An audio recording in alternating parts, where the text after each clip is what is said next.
Hello, this is Steve, your YouTube B2 C1 Cambridge English teacher, with Anaka, who's come to join us today, because I've just got home from work, so I'm wearing real clothes for once.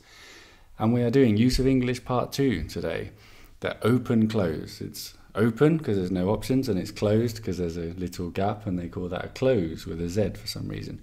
But anyway, it's the little grammatical words you need to put in the sentences.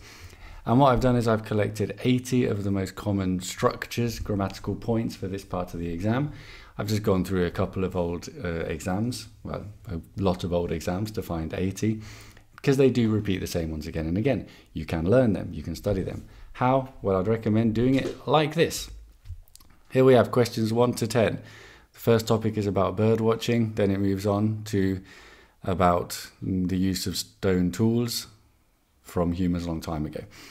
Answer the questions, pause the video, look in the description where I've put a list of these 80 phrases, try and answer them. Pause the video, answer them. Now I'm going to give you the answer, but I'm going to give you more than the answer. I'm going to give you the phrase or the grammatical point that you need to learn. This is the point, this is what you should know for B2 or for some of the more difficult ones for C1.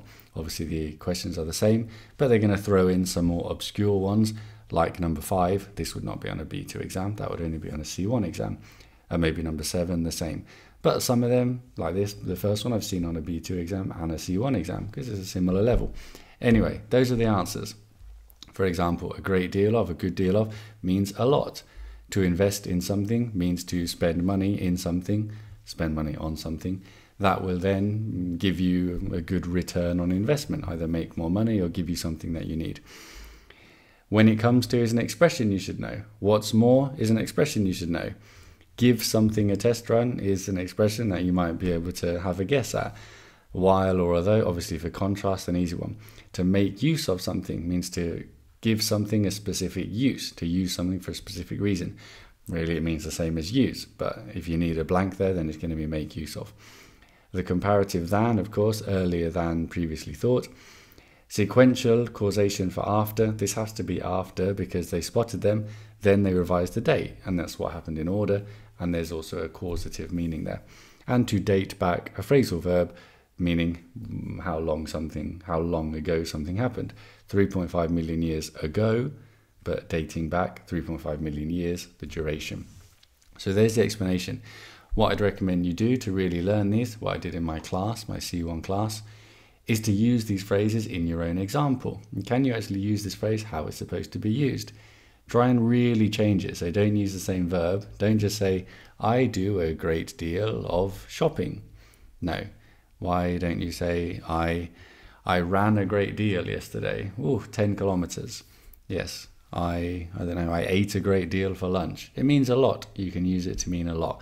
So try and make your own phrases in your notes for part 2, where you're focusing on part 2, using the phrase in a way you understand it. Then a week later, come back and check it again and remember it, revise it. So there's the first 10 that I've explained. I'm not going to go through all 80 with the explanations because you need to do it yourself. You need to be able to do it yourself. That is how you're going to really assimilate and learn these phrases.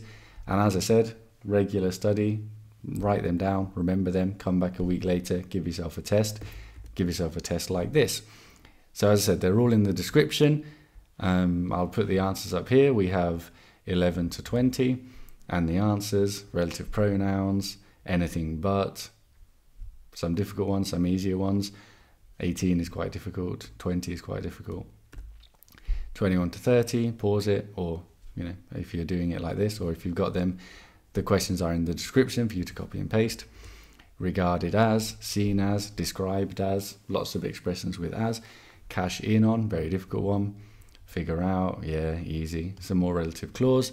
This time it's non-defining. What does that mean? You should probably know that for C1. Make, easy. As a function. Oh, I left the accent on the O. That's annoying. 31 to 40. Being, using the gerund, very common. Time markers, rather than, more relative pronouns. No need. Grammar points are always repeated. I've explained this in my part 4 video, which you should watch. This is on part 4 all the time. This could be on part 4, to warn someone against something. There's 31 to 40. 41 to 50. Give rise to. Do, you're referring to a previous verb, nice point. Such, super common word for part 2. More relative pronouns, some phrasal verbs. 51 to 60, from to, tend to, more time markers. So, like such, but with an adjective. Anything, using your negatives correctly. At all, phrases with all. 61 to 70, same as, of course, based on, phrasal verbs. So that, another common one. You can see 71 to 80, the last ones. You can see, what I was about to say, is it was really interesting when I was doing this. As I got to the 8th, 9th, 10th exam where I was taking these typical expressions from, I was ignoring some of them because some of them I think, oof, you can't learn that. That's just, you have to know it. These ones I think you can learn. That's why I chose them.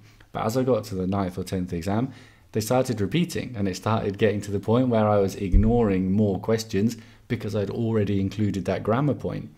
What does that tell us? It tells us if you learn these 80 and how to use them, like how they're really used, not just learning it by memory, but learning what it really means, then you will know most of the part 2 expressions. Because it was getting to the stage where, what's more? No, I've already did that. Something, someone who, no, I already did that. Makes me, no, I already did. So they do repeat again and again. So if you follow this activity, you should be learning very well. Lots and lots of phrases for your B2 or C1 Use of English Part 2. I think that's it for today. Subscribe to the channel. Oh, the other thing I'd say is make these yourself. I stopped at 80 because I got bored after about an hour of finding old exams and writing these in. Keep going yourself. Keep adding to this list. We'll make a big project out of it, like the Human Genome Project. And one day we will map the entire English Use of English Part 2. But my point is, you can do it yourself. You can add more phrases. You can really master Part 2. Right, that is it. Have a good day. Goodbye.